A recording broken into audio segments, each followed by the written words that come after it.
Good afternoon and welcome to our regular council meeting for Monday, April 7th, 2025. I will call the meeting to order at 5 p.m. First item on the agenda, under agenda item 1.1, is land acknowledgement. The town of Coaldale acknowledges that we are gathered on the lands of the Blackfoot peoples of the Canadian Plains and pays respect to the Blackfoot peoples past, present, and future, while recognizing their cultural heritage, beliefs, and relationship to the land. The town of Coaldale is also home to Métis District 1 foothills. Agenda item 1.2, conflict of interest declaration, pecuniary and non-pecuniary. Are there any in the room this afternoon? None declared, thank you. Moving on to the acceptance of the agenda for today's meeting, April 7th, 2025. Are there any additions or deletions to the agenda? I'm going to be making one change under bylaws and policies. I'm going to swap 7.1 with 7.5. So recreation, booking, and allocation policy will go first under bylaws and policies. Seeing no more changes, could I get someone to make a motion to adopt the regular council meeting agenda for April 7th, 2025 as presented? Councillor Pickering makes that motion. Any further discussion? Seeing none, I'll call the question. All those in favor? Carried unanimously. Thank you. Moving on to adoption of previous minutes. Agenda item 3.1. We have the regular council meeting minutes from March 17th, 2025. Are there any errors or omissions in those minutes? Seeing none, could I get someone to make a motion that council adopt the regular council meeting minutes from March 17th, 2025 as presented? Councillor Saylor makes that motion. Any further discussion? Seeing none, I'll call the question. All those in favor? Carried unanimously. Thank you.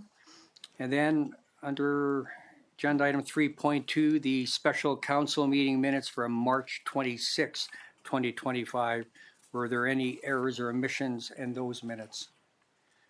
Seeing none, could I get someone to make a motion that council adopt the special council meeting minutes from March 17th, 2025 as presented? Councillor Saylor makes that motion. Any further discussion? Seeing none, I'll call the question. All those in favor? Carried unanimously. Thank you. Moving on to a business arising from the minutes, agenda item 6.1. We have our Director of Protective Services and Fire Chief Clayton Rutberg presenting regarding the rescue engine purchase approval. Clayton, whenever you're settled in, the floor is yours. Thank you, Mayor and Council. Good evening. Just bringing back to Council reports here to obtain our final approval from Council to proceed with the purchase of the rescue engine for delivery in 2027. It has come to Council a couple times through our budget deliberations and our committee meetings. But we did have a stipulation on there that we had to come back to council to complete that purchase. Now that we have gone through our contract negotiations with Lethbridge County, we are coming back to council to seek approval to purchase this 50/50 apparatus to be able to get this ball rolling before we see any price changes or price increases from our supplier. Thank you. Councillor Avery has a question. Thank you, Mayor. Not a question, just a statement. I want to thank you, Clayton, for all your hard work in that negotiation. I know it consumed a lot of your time and ended up being worth the time in the end. So just publicly wanted to thank you and your team for all your hard work in that. And in saying that, I'd like to make a motion to support you with continuing the purchase of that rescue engine. Thank you. I'll open it up for any other questions, comments. Seeing none, There's a motion on the floor by Councillor Avery that council directs administration to continue with the purchase of the rescue engine. I'll call the question. All those in favor? Carried unanimously. Clayton, all the council echoes Council Avery's comments. It's been a bit of an uphill venture, but we made it, so congratulations. Thank you. Moving on to bylaws and policies. I'm going to move down, as I mentioned, to agenda item 7.5, the recreation booking and allocation policy. And we have our Director of Recreation and Community Services, Russ Tanner, presenting. Russ, whenever you're ready. Did I say the right one? Yeah. All right. Perfect. Thanks for your time. The purpose for this report is to present draft recreation booking and allocation policy to council, which is attached. This policy was initially included in the new recreation center, which is now known as the Shift Recreation Community Recreation Center. It was originally included in the operational plan that was presented to council some time ago. And it was never separately approved as an official policy. Since then, the attached draft has been expanded to also include other town-owned facilities, most recently Civic Square Plaza. Following recent discussion with Council, Legislative Services has recommended that this policy be brought before Council to allow feedback on the draft before it's formally approved. So a little bit about it. The draft recreation booking allocation policy has been developed to ensure the equitable, fair, and efficient use of town-owned facilities. Its purpose is to align with current best practices within the industry and reflect proven methods. Overall, this policy represents a comprehensive approach to managing town facilities, promoting fairness, transparency, and efficiency in all aspects of recreational bookings.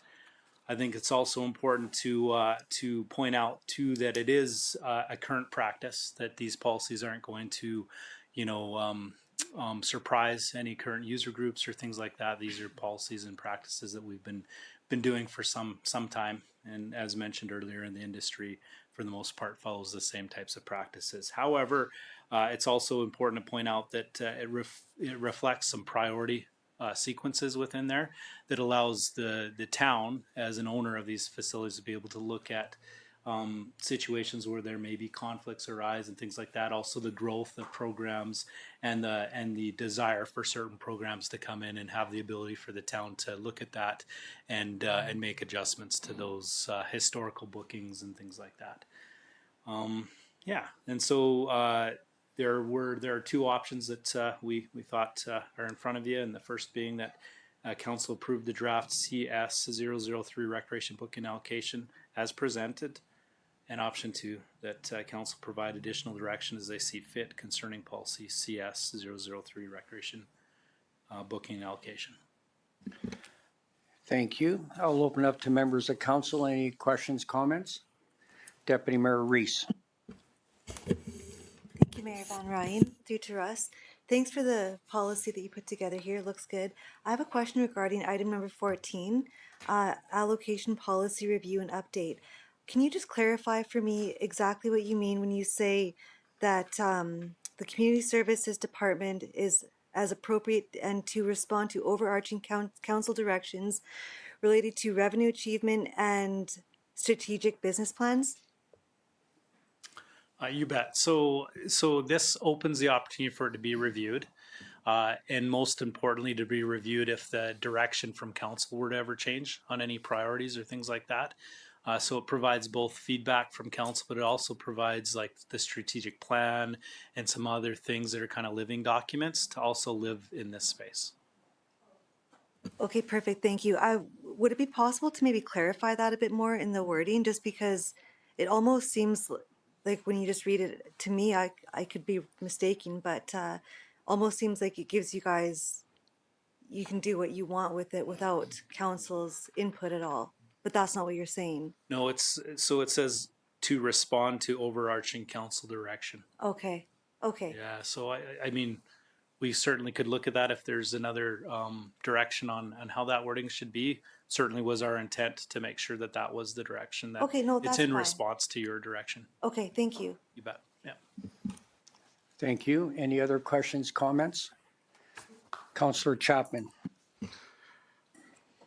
Thank you very much, Mayor, and through Russ Tanner, thank you so much for putting these through. I have two questions for you. Number one, in years past, there used to be some vetting that being done through user groups with regards to some of these policy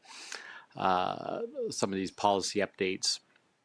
Has there been any vetting with some of the user groups, or is this something that would be from an administrative point of view and then vetted back? How would you propose that?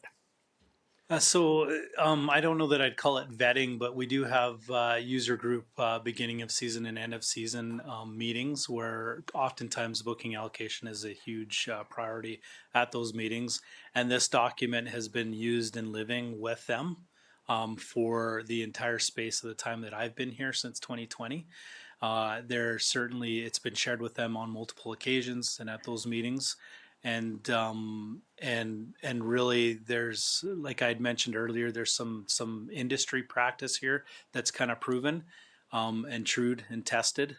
And so really past in certain situations where there's conflicts that arise, past them having their own opinions of who's a higher priority or less priority, that's the purpose of this policy, is to take that out of anybody's hands and to put it in the policy itself. So I guess what I'd suggest is I don't know what I would go to the user groups specifically and ask concerning a policy such as this, that's sole purpose is to make sure that it's fair and equitable for each person. And oftentimes when you get a situation where you go and ask opinion, you're only going to get an opinion that's back that looks at their self-serving interests. So. Just as a follow-up, thank you, Russ. And just as a follow-up comment to that, just from years of experience, it's been so good and rewarding to see you and your department give yourselves a pat on the back, mainly because you've done such a great job in this whole policy process. And I just don't hear negative issues on the street. So it just shows that you're on the right track with many things. And of course, we're all working together and collaborating. And I think that's important to note, that people are pleased with the whole process and how things are being handled and vetted, so that they have a better relationship with other user groups that are trying to, go for the same ice time or other needs. So Yeah. just, and my second question to you, on point number 9, which is on page 43 of the agenda. So you're speaking about dry sport facility bookings. Is there any place for pickleball or the pickleball courts, or do you have that addressed anywhere in this whole process? So just to clarify, Councillor Chapman, you're asking about the outdoor pickleball courts? That's correct, yes. Specifically. So the outdoor pickleball courts, for the most part, are not bookable space because they're a park. So it's a spontaneous use situation. We have, however, in full disclosure, allowed the local pickleball group to run a program and advertise that they're going to be there during certain times. It may very much from the outside looking in look like a booking, but at the same time, they've also brought in extra nets, and we've added some additional pickleball courts during those days when they're doing that, lines to the tennis courts, so that if somebody were to show up for spontaneous use, there's still an avenue for that. So they're kind of outside of that. They're in a park type setting. And even the most recent conversation council's had about the Civic Square outdoor space, a lot of that can pertain to quite a few different parks. And just because I don't want to miss it, but I appreciate the compliments you said earlier, but I think it's important to point out that not only do we have amazing staff that are getting those compliments, but it also comes from the leadership that's around me, right, from Kaylin down and from council's direction. You guys help us be successful because of the strategic plans that you create. So thank you. Thank you, Russ, and send your thanks to your team as to the good work that they're doing, and I appreciate your following answer on the pickleball courts. Fair enough. Thank you. Okay, you bet. Thank you. Any further questions, comments? Seeing none, could I get someone to entertain making a motion that council approve the recreation booking and allocation policy CS-003 as presented? Councillor Chapman makes that motion. Any further discussion? Seeing none, I'll call the question. All those in favor? Carried unanimously. Thank you. Moving back to bylaws and policies, agenda item 7.2. We have our Chief Financial Officer and Deputy CAO, Kyle Beauchamp, presenting on borrowing bylaw 918-B-04-25 regarding the municipal credit card. Kyle, whenever you're ready.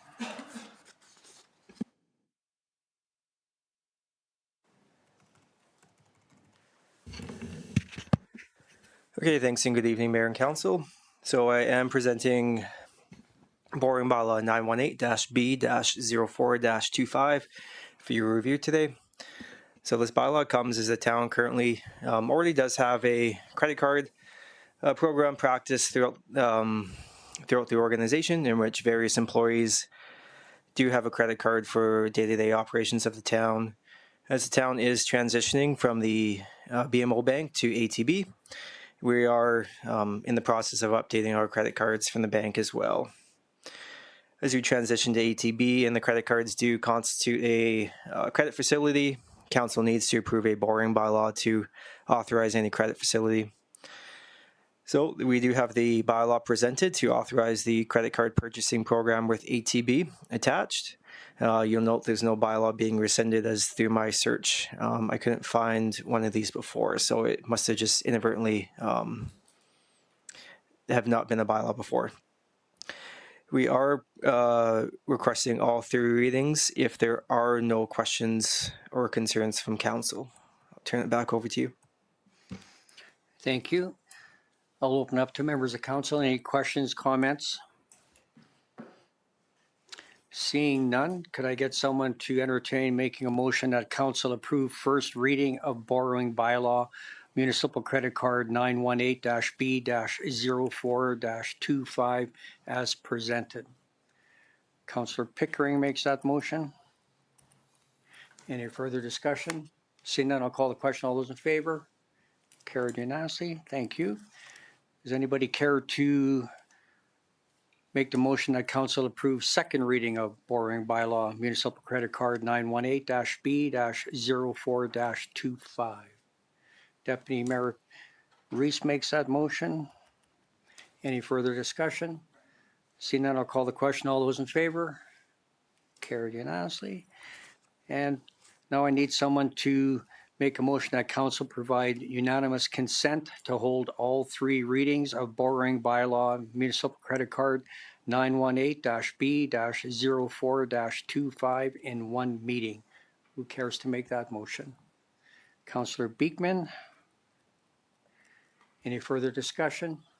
Seeing none, I'll call the question. All those in favor? Carried unanimously. Thank you.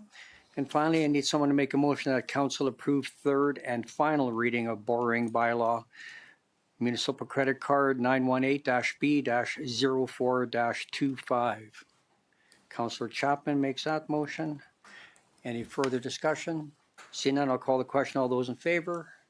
Carried unanimously. Thank you.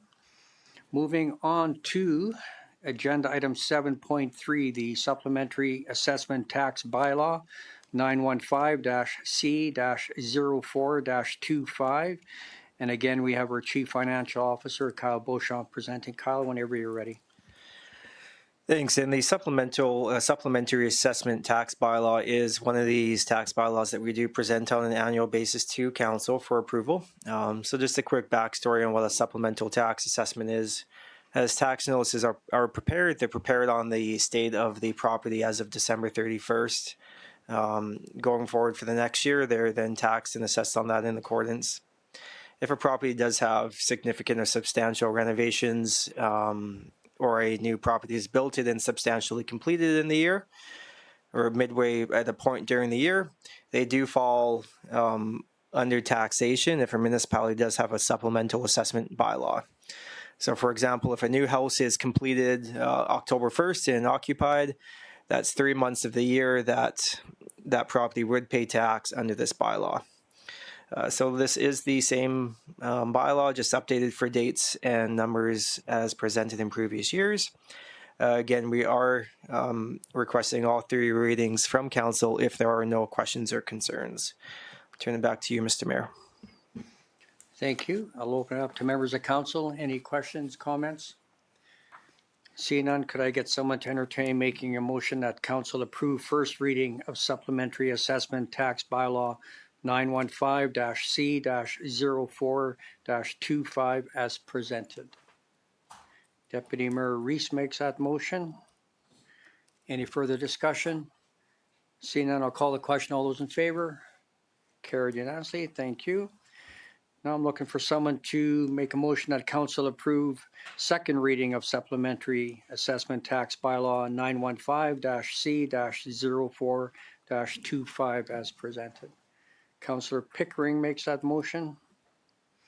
Any further discussion? Seeing none, I'll call the question. All those in favor? Carried unanimously. Thank you. Then I'm looking for someone to make a motion that council provide unanimous consent to hold all 3 readings of supplementary assessment tax bylaw 915-C-04-25 in one meeting. Councillor Saylor makes that motion. Any further discussion? Seeing none, I'll call the question. All those in favor? Carried unanimously. Thank you. And finally, I need someone to sponsor that council approved third and final reading of supplementary assessment tax bylaw 915-C-04-25 as presented. Councillor Chapman makes that motion. Any further discussion? Seeing none, I'll call the question. All those in favor? Carried unanimously. Thank you. And moving on to agenda item 7.4, we have the special tax recreation bylaw 916-C-04-25. And again, we have our CFO, Kyle Beauchamp, and Deputy CEO presenting. Kyle, whenever you're ready. Thanks. As we continue what seems like bicep day with all these bylaws I have in front of you, the special tax recreation bylaw is to fund a portion of the debenture debt on the recreation center. So the special tax levy does apply to each developed residential parcel of land within the municipal boundaries of the town of Coaldale at a rate of $120 per developed residential parcel of land within the town. Revenue from this bylaw, again, to fund the debenture debt, the recreation center, is expected to be $395,000 for this year. It's up approximately $5,000 from the past year due to additional growth. Again, we are also requesting all 3 readings from council if there are no questions or concerns on this bylaw. Thank you. I'll open it up to members of council. Any questions, comments? So Kyle, I was asked today actually why this has to come back to council every year. If you could give us an explanation for that, please. Yeah, so a special tax levy, any tax levy that council does approve is only approved on a 1-year basis. So it's no different than your mill rate bylaw.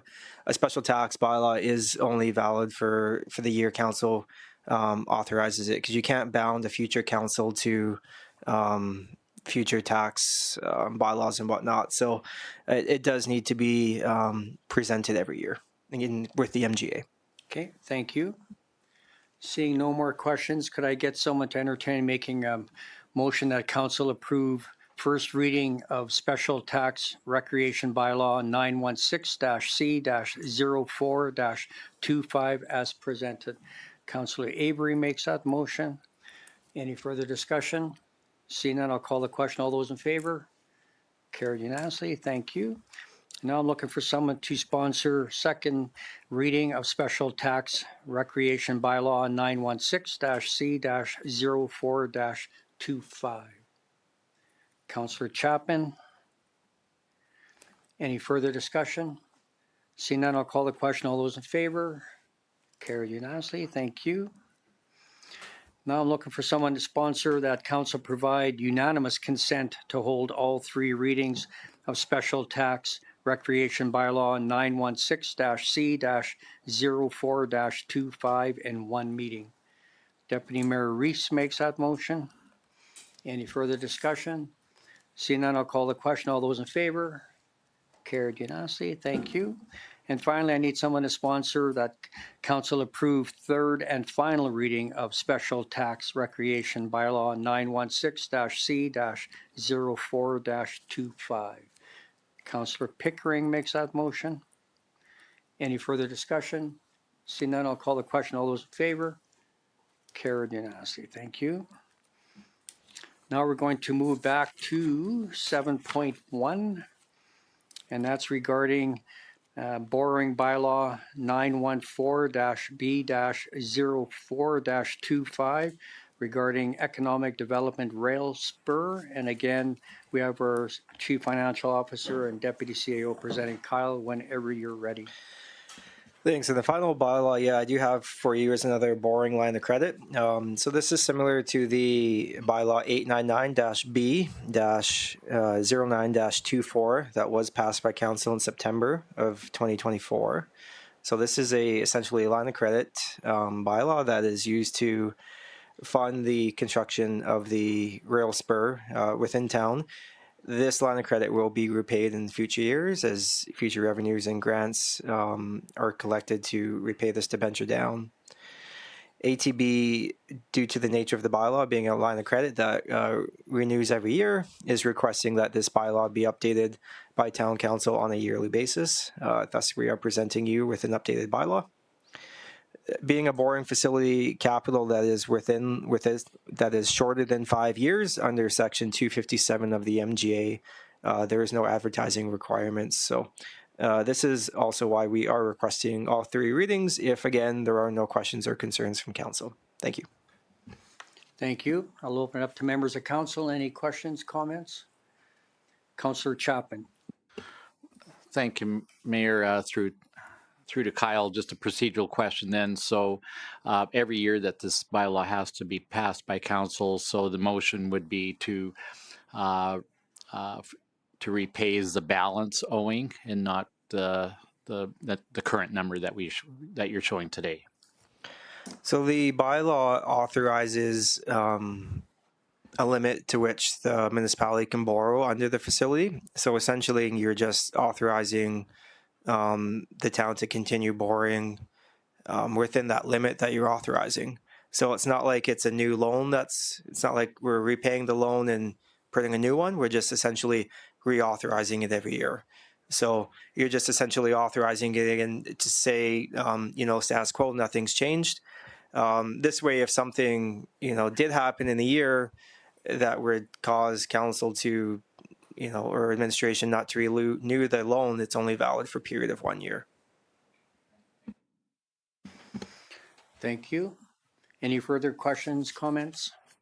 Seeing none, could I get someone to entertain making a motion that council approve first reading of borrowing bylaw economic development rail spur 914-B-04-25 as presented? Councillor Pickering makes that motion. Any further discussion? Seeing none, I'll call the question. All those in favor? Carried unanimously. Thank you. Now I'm looking for someone to sponsor second reading of borrowing bylaw economic development rail spur 914-B-04-25. Deputy Mayor Reese makes that motion. Any further discussion? Seeing none, I'll call the question. All those in favor? Carried unanimously. Thank you. Now I'm looking for someone to sponsor a motion that council provide unanimous consent to hold all three readings of borrowing bylaw economic development rail spur 914-B-04-25 as presented. Councillor Saylor makes that motion. Any further discussion? Seeing none, I'll call the question. All those in favor? Carried unanimously. Thank you. And finally, I'm looking for someone to make a motion that council approve third and final reading of borrowing bylaw economic development rail spur 914-B-04-25 as presented. Councillor Chapman makes that motion. Any further discussion? Seeing none, I'll call the question. All those in favor? Carried unanimously. Thank you. Moving on to new business. Once again, we have our Chief Financial Officer and Deputy CAO presenting on the authorized municipal bank. Kyle, whenever you're ready. Back in 2024, once the BMO branch here in Coalville did close, the town did go through a competitive RFP process in which the town did select ATB Financial as the successful proponent from the RFP process. With that in mind, the town is currently transitioning our various accounting functions and banking functions to ATB Financial. In accordance with Section 272 of the MGA, a municipality must ensure that all money belonging to or held by a municipality is deposited in a bank, credit union, loan corporation, treasury branch, or a trust corporation as designated by council. So currently, BMO Montreal, which we are still using as our banking institution, is authorized as a financial institution. But as we are transitioning to ATB, we are requesting that council approve ATB Financial as an authorized financial institution to meet the obligations under Section 272 of the MGA. Be happy to take any questions from council. Thank you. Any questions, comments for our presenter? Kyle, quick question. To change banks like that, how many hours of paperwork does that take? It's quite an extensive process. It's not as much changing with the banks too. It's a lot of changing your customers, your vendors, and suppliers. And we're also changing our accounting system at the same time too. So it kind of doubles. So it's been a process. I can only imagine. Okay, well, thank you for that. Seeing no more questions, could I get someone to entertain making a motion that council approve ATB Financial as the authorized financial institution of the town of Coalville? Councillor Chapman makes that motion. Any further discussion? Seeing none, I'll call a question. All those in favor? Carried unanimously. Thank you. Moving on to agenda item 8.2 regarding the 2025 volunteer firefighter property tax credit. And once again, we have Kyle Beauchamp, our CFO, presenting. Kyle, whenever you're ready. Thanks. So on at the January 13th, 2020 meeting, for a little historical context, the volunteer firefighter tax credit was approved by town council. So it is a tax credit provided to individual residents and businesses within the town on a sliding scale based on the number of volunteer hours that they provide during the year. So for this tax credit to work, it's essentially council reducing or writing off a portion of taxes in the year under Section 374(1) of the MGA. Only council has the ability to cancel or reduce taxes under the MGA, and this is why we are presenting it to council. So the total amounts that will, for tax credit from 2024 hours that will be pushed onto the 2025 taxes are $32,800. Approximately $21,000 is personal and $12,000 is from businesses. This is a slight increase of about $5,000 from the previous year due to increased hours worked by some of the recruits as well as additional businesses that were eligible to participate in the program. So we are requesting a motion for town council to write off property taxes in the associated amounts for the roll numbers for 2025 as listed. Be happy to take any questions from council before proceeding. Thank you. Any questions, comments for our presenter?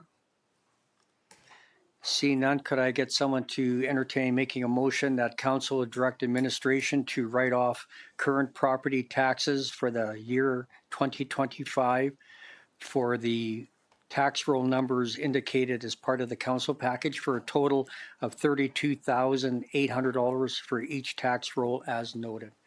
Councillor Avery makes that motion.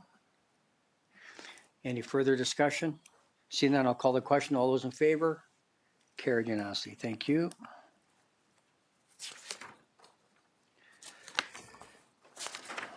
Moving on. Thanks, Kyle.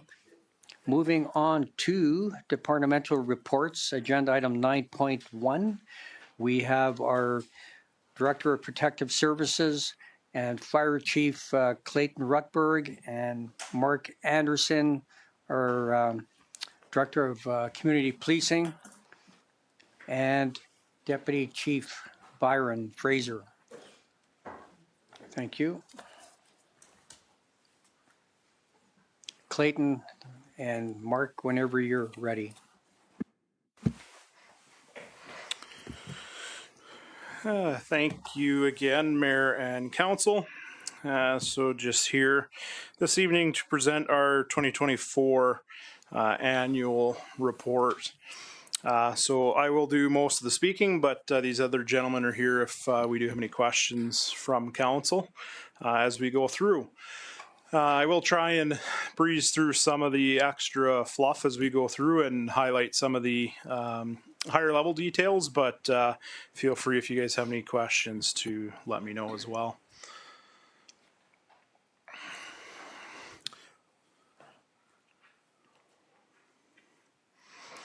So just looking at our org chart for 2024, we did do fairly good with recruitment. Last year, as most of you know from our banquet, we did have a couple promotions. So we're still kind of backfilling in our officer positions as we move throughout 2025 with some training and advancement for a few people. Just a list of all of our team members on the municipal enforcement side and emergency services side as well. We just highlighted for you guys a few of the promotions and a few of the volunteers that have moved on, notably Brad Slingerland, who had served with us for a total of 12 years, kind of the longest serving member that retired here last year as well. So getting into the emergency services section, we do have a pretty good relationship with our association. There's been lots of change and advancements in the association and lots of good work done by the association for fundraising and things like that. But it is still going very strong. Looking at some of our response statistics for 2024, we had 745 emergencies attended. As you can see, a big chunk of that is medical emergencies, with our next biggest being the alarms. But we will go through some of these as we go through. I'll go through some of the bigger ones with some of the interesting statistics. Our 5-year call totals, we did a little bit of analysis looking at these this year. We have had a pretty good increase over the last few years with medical and fire. One thing that's not highlighted in here, but I did pull out the expanded area this morning and just ran numbers on it to be able to compare apples to apples. If I look back from 2020 to 2024, pulling out the expanded area, we had a 27% increase in medicals and a 51% increase in fires. So that total that you see on the report there was the percentage including the expanded area. So I just did that to compare a little bit more what it was before to now. So we are seeing an increase in both the medicals and the fire aspect as well. So our breakdown, as you can see, our call volume is typically higher in town, and a lot of that falls back to the medicals and a little bit lower in Lethbridge County. But as we go throughout the various hours, you'll see that most of our hours are higher in Lethbridge County. So it's kind of the complete opposite, and that's due to the longer duration calls that we attend in the county as compared to the town.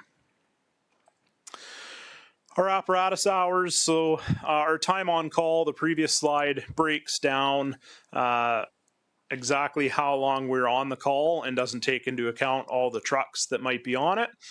So our apparatus hours actually breaks down the time that our trucks are on the call.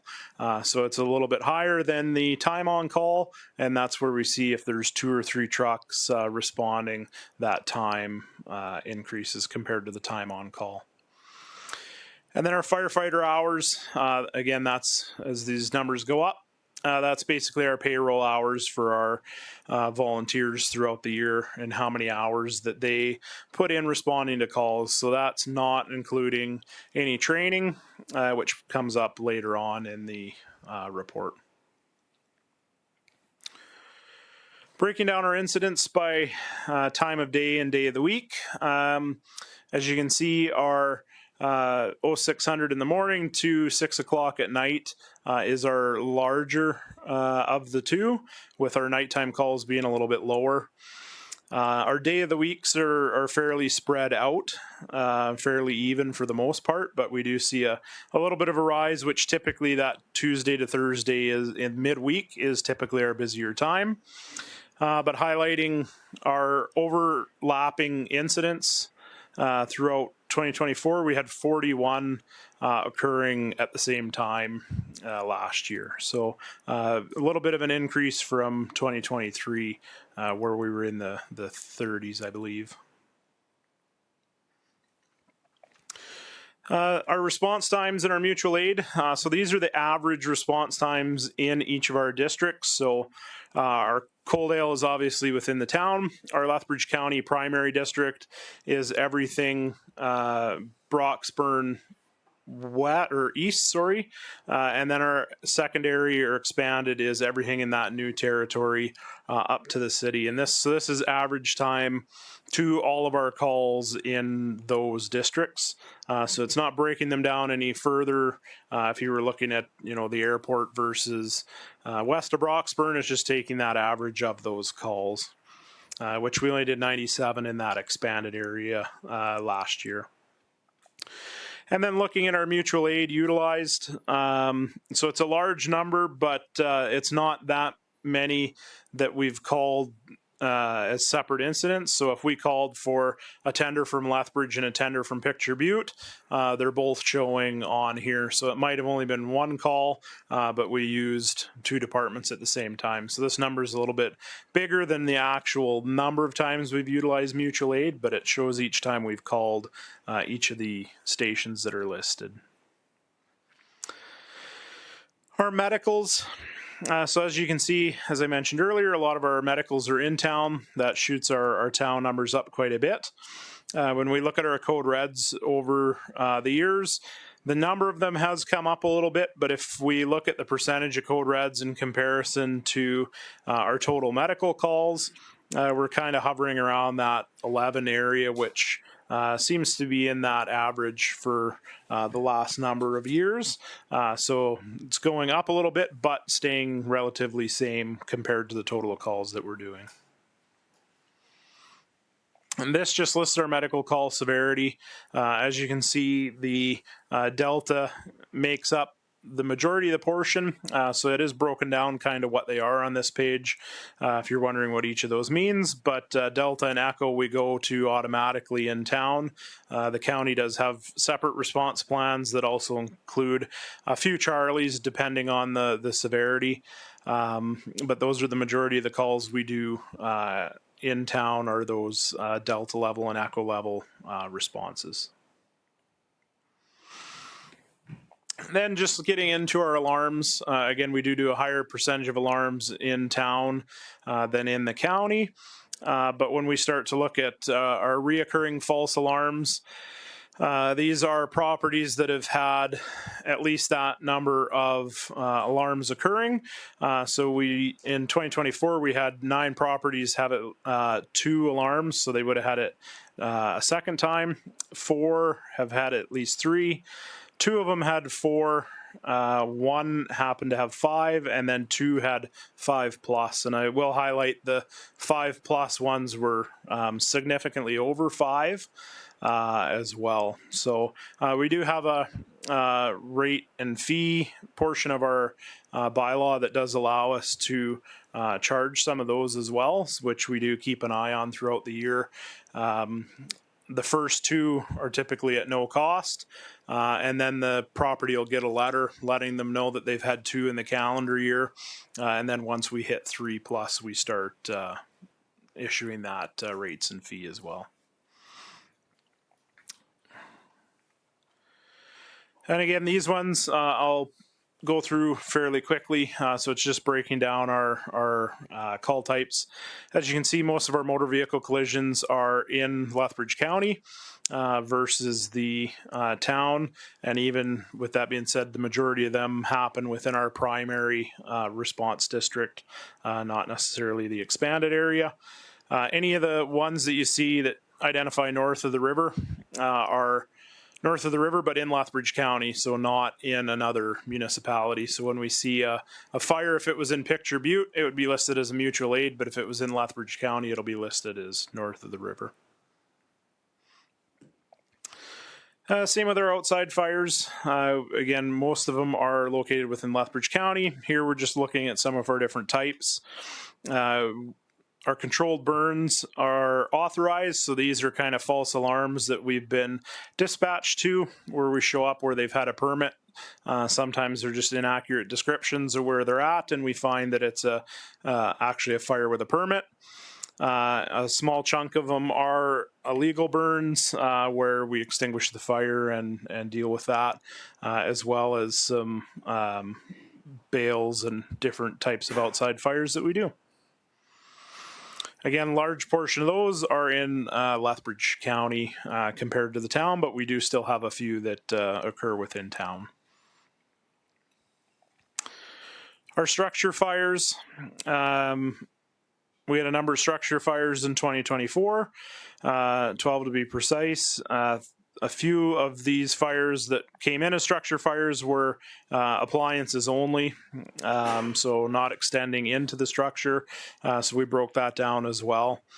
And then just a listing of the types of buildings that those happen to occur in. Location this year was fairly even between ourselves and the county, with 3 mutual aid responses with structure fires as well. Vehicle fires, which includes things like combine fires for us as well, any type of vehicle that has been lumped in there. Again, you can see a higher number that we've responded to in Lethbridge County with just a few in the town. Public assist calls, these are kind of calls that don't really lump into the rest. They can be anything from a tree that's fallen on a building that we get called to in a storm, to not electrical hazards, but different things like that we respond to that 911 will get called, but it's not necessarily an emergency, but we get called to. Another example, large water main breaks sometimes will get called in through the 911 system, and then we'll end up calling out Public Works as well. So a few of those throughout the year.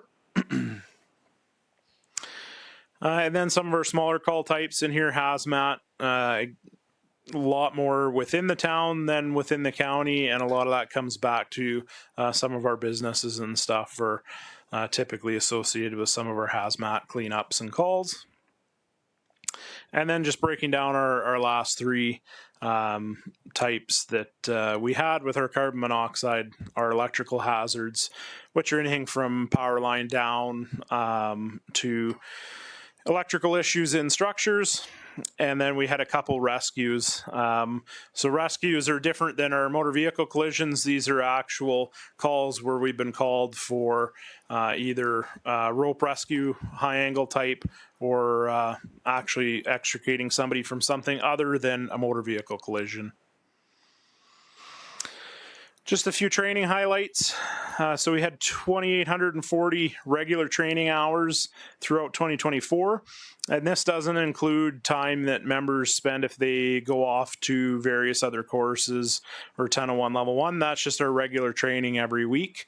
And then just highlighting a few of the certification courses that were completed throughout 2024. Our members do still attend either a Monday or Wednesday night training nights, which also allows for makeup nights. If people weren't able to make the Monday, they can make the Wednesday to be able to keep up their training. Lots of courses completed last year. Again, some of these ones listed are just a few people going and taking a variety of training in other locations, or if we've hosted it ourselves. Our fire prevention, so looking at a few different aspects with inspections, investigations. So our inspections that were completed last year, we did 261 in town and 65 in Lethbridge County. But I also wanted to compare that year over year as we've gone. So in 2020 and 2021, just a note that we didn't completely do 2020. We didn't do any inspections in Lethbridge County. We weren't the provider, but that's how many were done in our district by the contract provider at the time. 2021, we started doing some towards the very end of the year. And then 2022 was our first year servicing Lethbridge County for fire inspections. So you can see 2024, we did get a significant more amount done than previous years, totaling 326. So not quite triple what we would normally get done, but quite a bit more. Fire investigations, we had 12 that were completed in Lethbridge County and 9 that were completed in the town of Coaldale. And again, that 5-year total just kind of shows our history with fire investigations. And just a chart outlining some of the different causes of fires.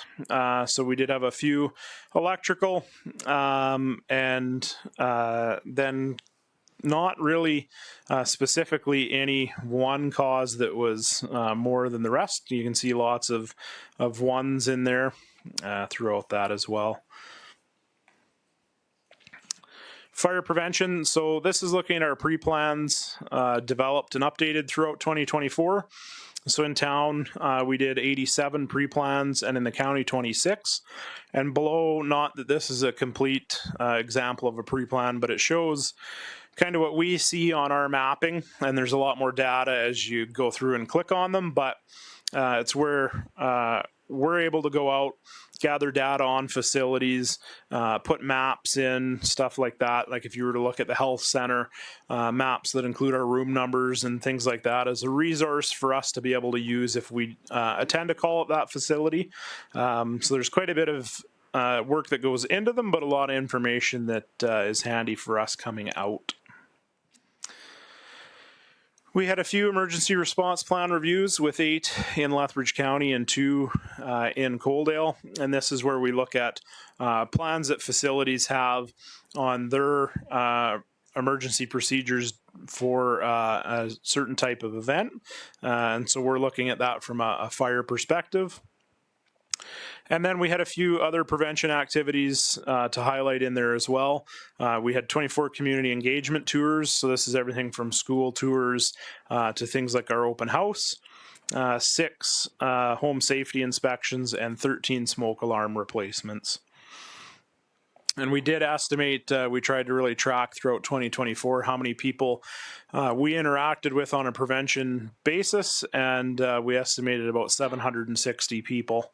And I think we kind of underestimated a little bit on some of our open houses. So that's our documented number that we've dealt with through tours and things like that.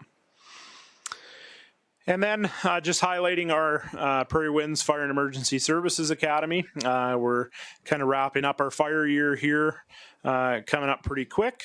But we have 15 students that are in it right now and completing their hazmat awareness operations and firefighter level 1.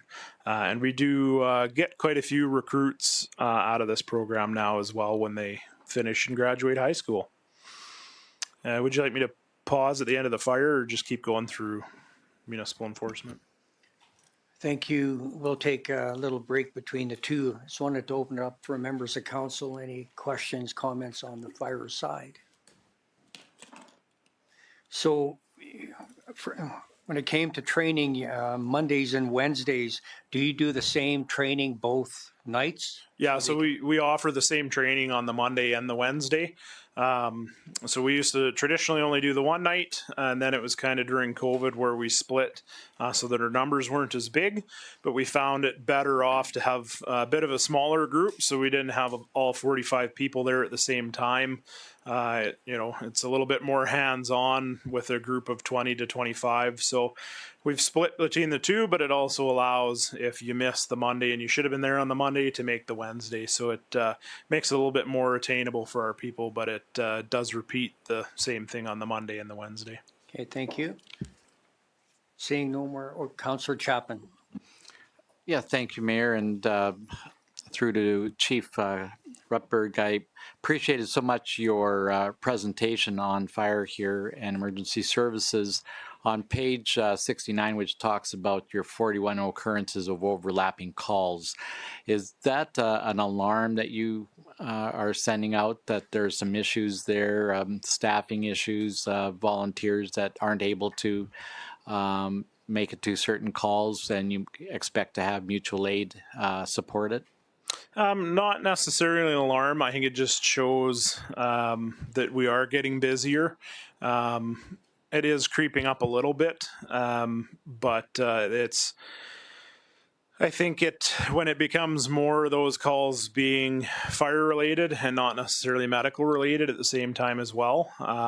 One of the things that did drive it up a little bit this year was the 2.0 fires, with those being such a long duration event. That 3 to 4 days. There's a lot of other calls that happen in that 3 to 4 days. So I think about 11 were in there. So it's kind of an average. I think maybe up slightly, maybe 1 or 2, but kind of an average year for overlapping.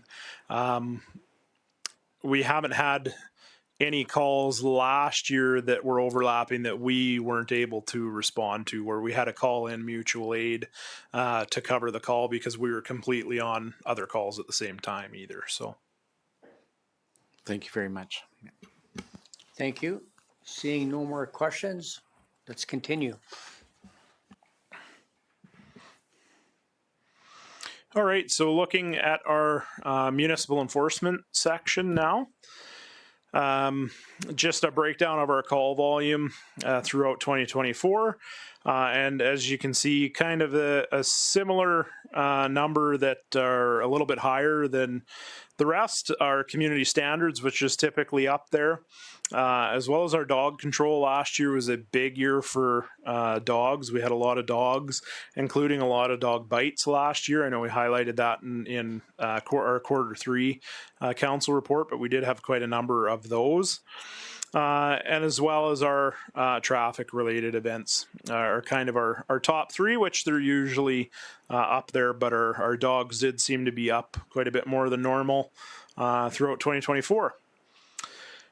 So just looking at our proactive versus kind of our officer-driven complaints, we are pretty close. We're fairly close to that 50-50 mark on our reports coming in from the public versus our reports that are done by our municipal enforcement team. As you can see, kind of that springtime was a higher percentage per month, but overall, aside from that April, we don't typically have a month that really stands out over the rest. As we move into that spring, we start to see that big portion of the community standards, which is a lot of our unsightly stuff, creep up. So that kind of explains that piece. Just breaking down our reporting methods. So obviously our 51% were officer observed. From there, 26% of our complaints were given to us over phone, with 12% being through our online reporting tool and another 6% being through email. So we do get a few or quite a number of complaints through that online realm, but as well through our just phone calls into our reporting line as well. And then just highlighting a number of things that have been done through traffic safety throughout the year. This information is also reported by Mark as a part of our mandatory reporting for the province as well. So I like to highlight it in our year-end report. But it's just all the things that we do through education and enforcement to reduce the number of traffic incidents that we see in the town. Looking at our year-over-year comparison for photo radar,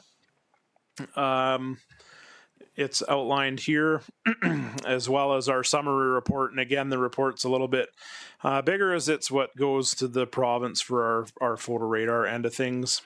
So fairly average numbers that we were seeing if you compare to 2024 to the previous years as well. And again, just looking at our average speeds monitored in our 30, 50, and 70 zones. So again, fairly average speeds, maybe a bit of a reduction in there from if you go all the way back to 2020, obviously, but not super high numbers from that aspect. And then our average speed of offending vehicles in our 30, 50, and 70 kilometer an hour zones. And again, fairly average numbers throughout the years as well from the photo radar aspect. Just a breakdown of our statistics by monitored location. So it identifies each one of those, what locations were monitored, and the associated information, as well as a breakdown of our fine revenues from 2024. Our 2024 expenditures is just a list of pretty much anything that can be considered traffic safety related that's associated with that aspect. So anything from line painting that we assign in there to traffic enhancements, those types of things, all comes out through that to show the town's willingness to try and improve the traffic safety as well. And then just a breakdown of the traffic collisions. Again, kind of an average number, not as high as 2023, that's for sure, but not significantly reduced in there either. And then that was just our 2024 photo radar locations map, which has obviously changed since then. And I think I've only got two more if you just want me to keep going on that. Our emergency management highlights. Last year we did 3 tabletop exercises as a part of the summer games preparation, a lost person, an extreme heat, and a tornado event. So that was done each year. We either have to do tabletop exercises, and then every 4th year we have to do a functional exercise, which is actually what we're doing in May of this year. We also held our Disasters Corner annual emergency preparedness event, where we have a number of agencies come out during Emergency Preparedness Week and provide information to our citizens. In 2024, we also had an ICS 200 course and an ICS 300 course completed, as well as 3 emergency advisory committee meetings throughout the year. And our committee is also usually fairly active in our different events, such as our exercises and our Emergency Preparedness Week planning as well. And then we had Alberta Emergency Alert Training that was completed in 2024. One addition in here, we do have a QR code. We're just looking for some feedback from council and other people that go through our annual report.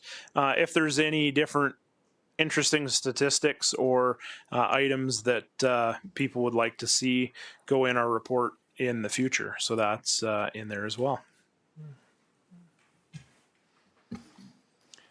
Thank you for your very comprehensive report. I shall open it up to members of council. Questions, comments?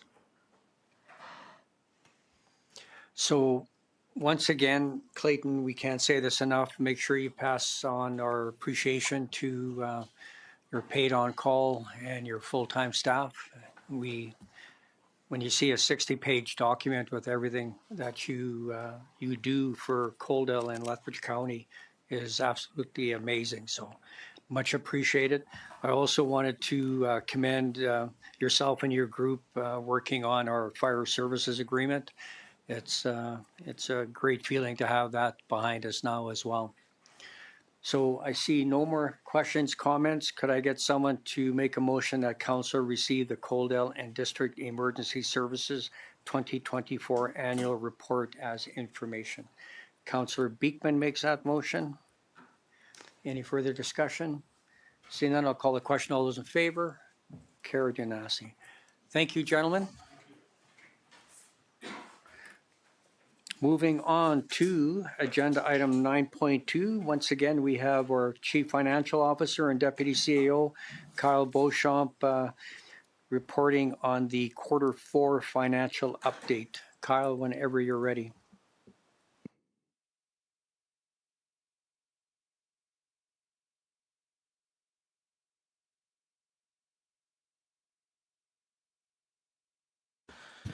Perfect. So, as part of the quarterly financial updates throughout the year that we provide to council, so this is our one for the period ending December 31st, 2024. So you can essentially consider this your movie trailer for what the financial statements are going to look like when they are presented to council in 3 weeks. So what we have is a very shorter version of our financial statements drafted for you. Then we'll go through a couple of the highlights. And so essentially the first page here, this is the statement of financial position, otherwise known as your balance sheet. So the balance sheet shows what the town owns and what the town owes. So you can see financial assets totaling 26.6 million. Financial liabilities totaling 38.8 million, so net financial debt of 12 million. So that does sound a little sometimes daunting at the surface, but there's nothing to be alarmed about.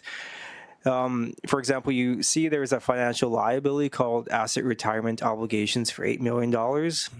This is something that a bunch of accountants wanted to make very difficult and complex some standards. So this line is essentially, if you had to shut down the lagoons and reclaim them today, how much would that cost you under environmental standards? So it's one of those things that would never happen, but for some reason there's accounting standards that make us record that. So there is a $8 million liability that would never be essentially utilized.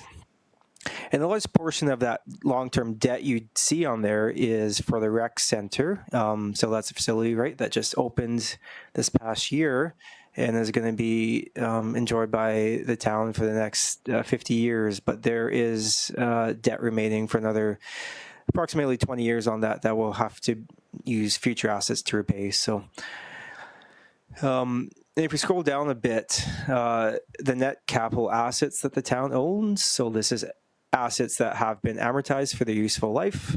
You can see it's increased by about $15 million. So that's the net investment after amortization for the year.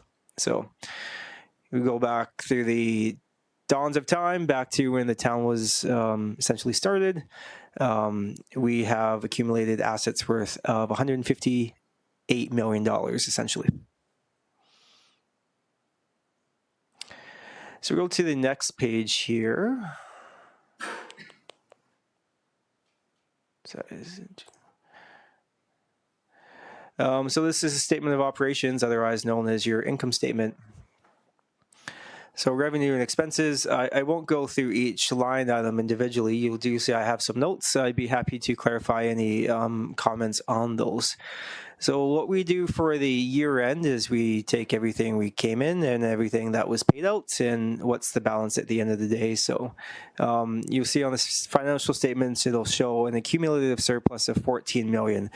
And that sounds, like obviously very excessive, but that 14 million goes away very quickly because when we do have capital assets that we invest into, those don't get included as part of that number. So the next thing I will just kind of explain to council, here's what happens to that 14 million. So you can see of that 14 million, we use 13 million of it to pay for capital assets. There is just over 2 million that we budget to set aside to future reserves, right? So to put in the piggy bank so we can spend that for a future year. There's $1 million that we budget to pay off our yearly debenture debt. And then the amortization, we're going to back that out because that's not a cash transaction. That's just kind of a made-up accounting number. So we don't actually pay that with cash, so we back that out, and that's 4.3. So at the end of the day, there's about 2.5 million left. Going back at the budget sessions that we did have in November and December with council, a lot of the surplus was allocated to various capital projects or defined spots that it was to go to. So, for example, we did have $530,000 for proceeds on the sale of land on the northwest site, but that is going towards paying off an internal loan. And then there's other various one-time capital projects here that we did allocate various surplus to for the year. So once we kind of back all that out, we're left with a remaining surplus of just under $650,000, and that is very close to what our surplus from our utility fund was this last year. So worth having those big capital projects like the water reservoir and the sanitary trunk line, we try to balance when we're going to take out debt for these projects. And so if we take out debt, it eventually just reduces how much we're putting into reserves. So we did budget to take out some debt for these projects that wasn't ultimately utilized in the year. So you'll see it does show up as a surplus, but that means we should essentially just put it back into reserves. So administration does have a recommendation here for council. We are recommending to increase the funding to the potable water capital reserve by $279,000 and the sanitary trunk line by $94,000. That will be able to increase the amount of cash that the municipality is putting to these projects through reserves and less reliance on debt. Finally, we also have 3 utility debenture debts outstanding from 25 years ago. 2 of these actually relate to a sanitary trunk line that was done 23 years ago. So these are expiring soon, but what we're recommending is for their balanced surplus of $272,000 is paying that debt off early. And when we pay that debt off early, we do have some line items on our operating budget that we can eliminate. And we can essentially mitigate or perhaps reduce the utility increase that was planned for 2026 by providing that freedom on our financial statements. One last thing I'm going to touch on this is there may be a question like this. This does seem like a high surplus. How come we have such a surplus?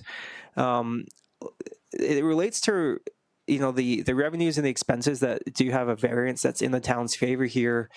Most of them relate to one-time event items that we're not expecting to occur every year. So it's tough to budget for those. For example, under the user fees and the sale of goods and services, so that the second from the top here under revenues, there is a surplus of $297,000. A lot of that relates to fire calls from specific events in the year that, were large-scale events that obviously don't happen every year. There was a surplus from grants for $465,000 that was related to top-up funding from the RCMP from a previous year. So we received 2 years in one. So again, not something we can bank on. And then license, permits, fees. As everybody knows, we did have a significant capital investment in the town, which did result in higher safety code revenues that were invested back into capital projects. And then the $230,000 that was donations from the Coldale Strong campaign that are designated for the rec center. So a lot of these variances that you do see from revenue are kind of one-time items that are being invested directly back into capital projects.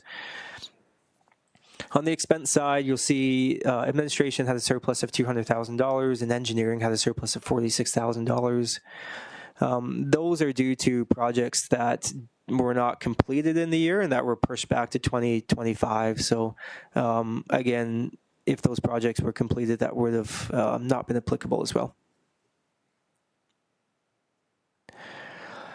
Finally, last item I'll touch on, this is just a snapshot of the capital projects. So going from left to right here, we do have all the capital projects listed by their budget and then the actual cost incurred by the year. So we do have on the last column there, you'll see if it's in brackets, it was a project that was over budget. And if it's not in brackets, it's either completed or it's still ongoing with some commentary there. So I know that is kind of a lot to dive into, but I'll just leave the presentation there at a high level point and see if there's any further questions from council.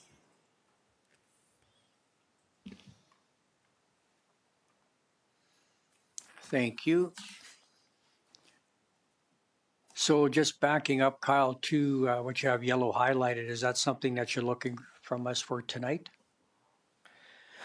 Yes, so under the recommendation, we do have a motion to allocate that $645,000. So this amount is, let me scroll back to that.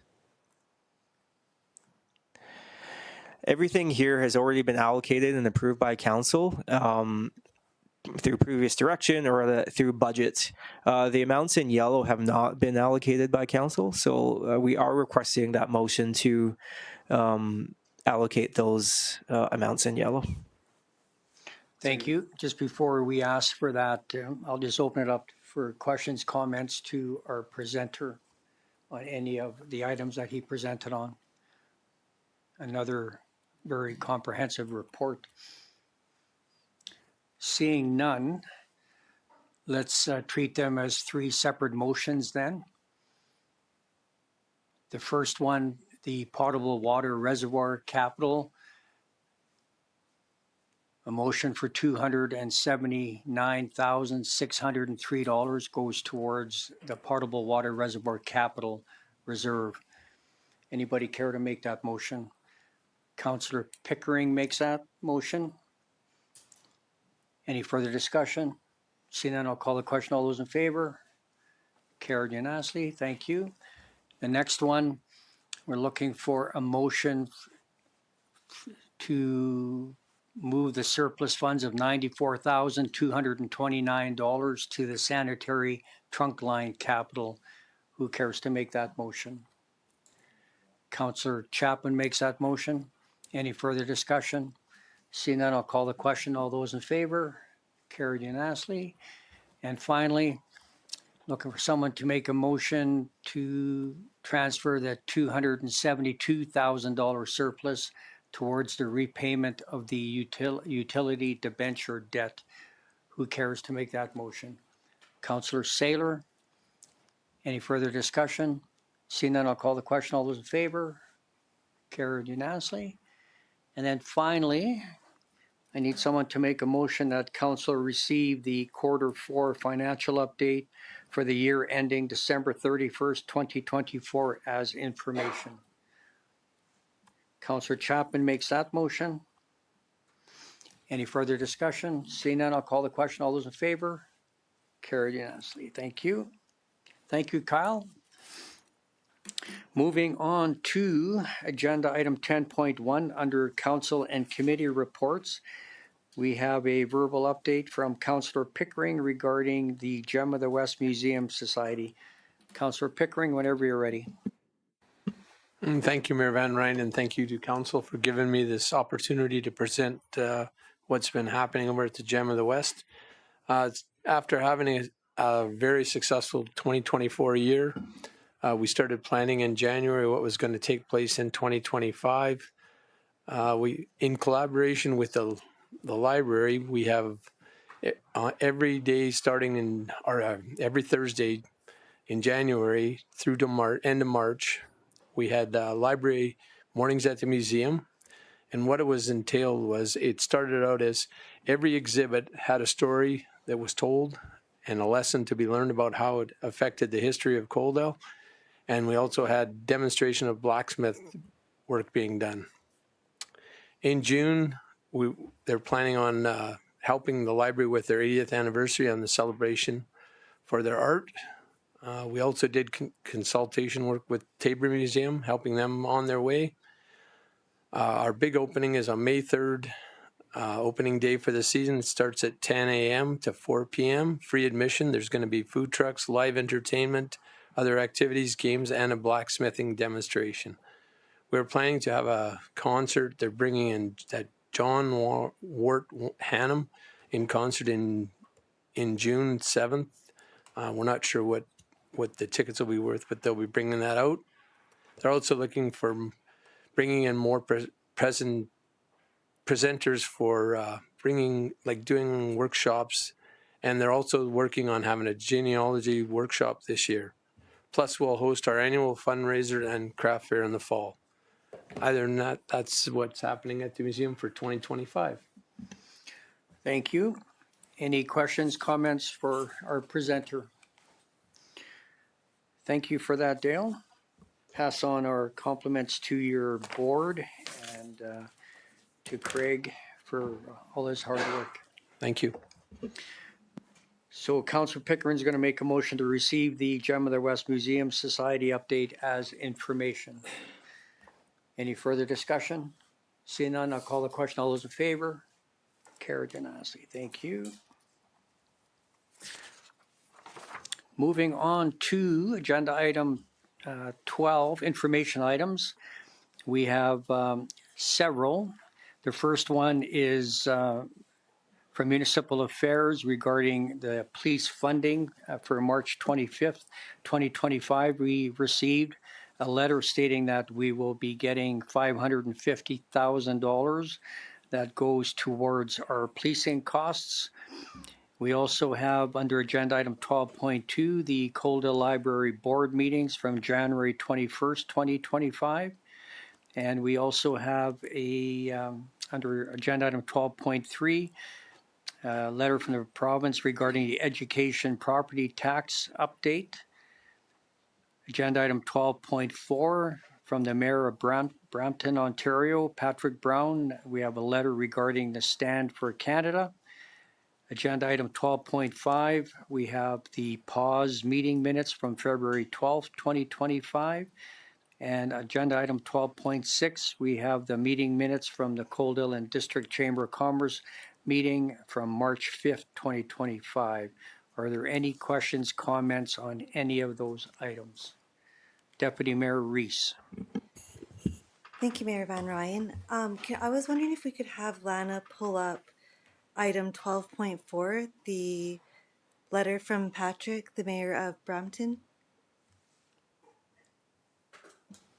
And while she's calling that up, you wanted to speak to it regarding?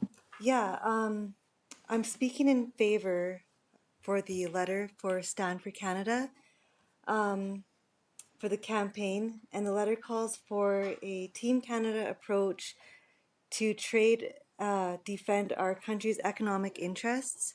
And I looked at the website, and there's already 30 other municipalities that have sent their logo and their support. And I believe that we should do that as well. Thank you. So the intent of the letter, I'm just looking at it here, as part of their initiative is banning U.S.-owned companies or their subsidiaries from bidding on new municipal contracts for goods and services. By doing so, we will send a clear message that Canadian communities and businesses must be prioritized, especially in the face of unfair trade practices. And the second item, reviewing existing contracts to pivot made in Canada solutions. So further to your recommendation, they are asking that we send in our logo and sign their Stand for Canada program. Do you want to make that a motion? Sure, I can do that. Oh. Kaylin. Kaylin. Thank you, Mayor. My only suggestion with this would be to preface the two bullet points there by saying investigate, just because I would like to check into some of the implications and take a scan at some of the suppliers we have. We use softwares from the US. Our Gmail platform is American. And so I understand the intention behind this, but I think it would be prudent to just add the word investigate so we could just do a scan to see on what kind of impact would this have on the municipality if we were serious in a complete implementation of it, and get some consultation perhaps with some higher levels of government. Yeah. That would be my only suggestion with respect to this particular item. Yeah, I understand that. That makes sense. Even if we could just, I don't know. So I don't know. based on the comments from our CAO, is there an appetite to make a motion to follow through with the support and sending in our logo based on the CAO's comment about investigating? Councillor Pickering. So he would, thank you, Mayor. He would do the investigating first and then get back to us on whether we should endorse this or not. I think that would be a proper avenue to go. Okay, so then we'll table this motion until we hear back from our CAO. Okay. Okay, thank you.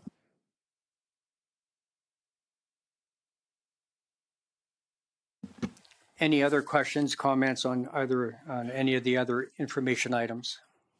Seeing none, could I get someone to make a motion that Councillor Kaylin once again, sorry. I got promoted twice in one meeting.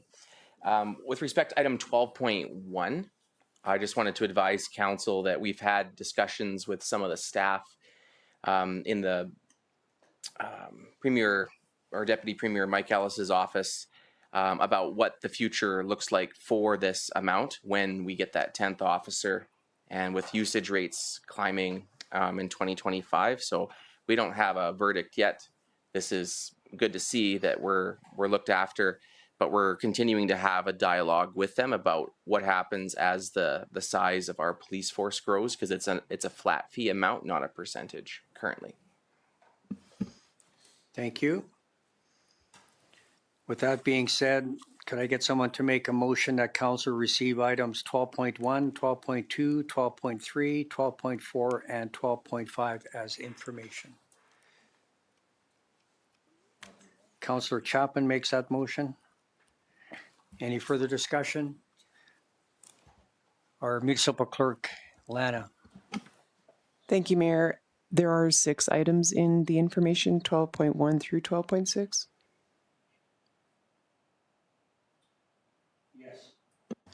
Yes, I'm just looking at my notes here. So 12.1 to 12.6. There's a motion on the floor by Councillor Chapman. Any further discussion? Seeing none, I'll call the question. All those in favor? Carried unanimously. Thank you. And now I will require a motion that we go into closed session at 6:27 p.m. in accordance with Section 197-4-B of the Municipal Government Act to discuss matters exempt from disclosure for items 13.1 and 13.2, subject to Section 24, advice from officials. Items 13.2, subject to Section 23, local public body confidences. Who would care to make that motion? Deputy Mayor Reese. Any further discussion? Seeing none, I'll call the question. All those in favor? Carried unanimously. Thank you. We shall take a 10-minute break.